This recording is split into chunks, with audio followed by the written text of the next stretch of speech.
சாரதா அம்மா காவேரிக்கு சாப்பாடு கொண்டுட்டு வந்து கொடுத்துட்டு போகிறாங்க.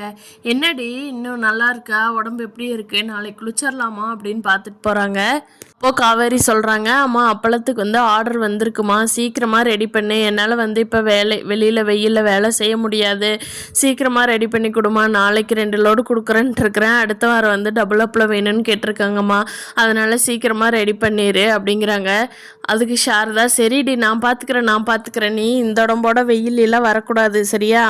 ஆமாம், இந்த வேப்பிலையில் நான் கொண்டு வந்து கொடுக்கலையே, இதெல்லாம் எப்படி கட்டினேன், நானே கட்டணும்னு நினச்சேன், நான் கங்காவை பார்க்கட்டா நர்மதாவை பார்க்கட்டா, இதெல்லாம் கட்டுறக்கு மறந்துட்டேன், இது யார் கட்டி விட்டது அப்படின்னு கேட்குறாங்க.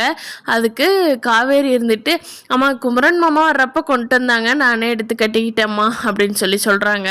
சாப்பிட்டு படுத்தவங்க, நான் போய் அப்பளத்தை, நல்லா வெயில் வந்துருச்சு, போய் அப்பளத்தை தேய்க்கிறேன் அப்படின்னு சொல்லிட்டு சாரதா கிளம்பிடுறாங்க. இப்போ ஒளிஞ்சு நின்றுட்டு இருந்த விஜய் என்ன காவேரி உங்கள் அம்மா இவ்வளோதான் பார்த்துக்குவாங்களா, என்ன நேரத்துக்கு சாப்பாடு மட்டும் கொண்டு வந்து கொடுத்தா சரியாக போயிருமா உடம்பு அப்படிங்கிறாரு.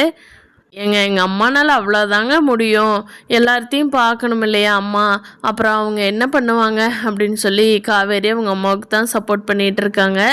சொல்கிறாரு, காவேரி இந்த அம்மா பார்த்து முடிச்ச உடனே வா நம்ம வீட்டுக்கு போயிடலாம், தாத்தாவும் பாட்டியும் நான் இல்லைனாலும் உன்னை தங்கத்தட்டில் வச்சு தாங்குவாங்க காவேரி, இனிமேலும் நான் லேட் பண்ண விரும்பல, எல்லார்த்திட்டும் உண்மையை சொல்லிவிட்டு உன்னை நம்ம வீட்டுக்கு கூட்டிகிட்டு போகலான்ட்டு இருக்கேன் காவேரி, என் பிரச்சனைகள்லாம் நமக்கு எப்போவுமே தீராது காவேரி, அப்படியே பார்த்துட்டு இருந்தால் நம்மளோட லைஃப் 2 பேர்த்து லைஃப் தான் வீணாக போயிடும், பாப்பா வயிற்றில் இருக்கிறப்போ என்னென்ன என்ஜாய் பண்ணணுமோ அதெல்லாம் என்ஜாய் பண்ண முடியாது அந்த மொமெண்ட்ஸ் எல்லாம் நான், அதனால் உனக்கு சரியானதும் போய் ஸ்கேன் பண்ணி பாப்பா பத்திரமா இருக்கான்னு பார்த்துட்டு அப்படியே உன்னை நம்ம வீட்டுக்கு கூட்டிகிட்டு போய் வச்சுக்கிறேன், அம்மா எல்லாத்தையுமே பார்க்கட்டும், அதனால நம்ம போய்க்கலாம் வா அப்படிங்கிறாங்க.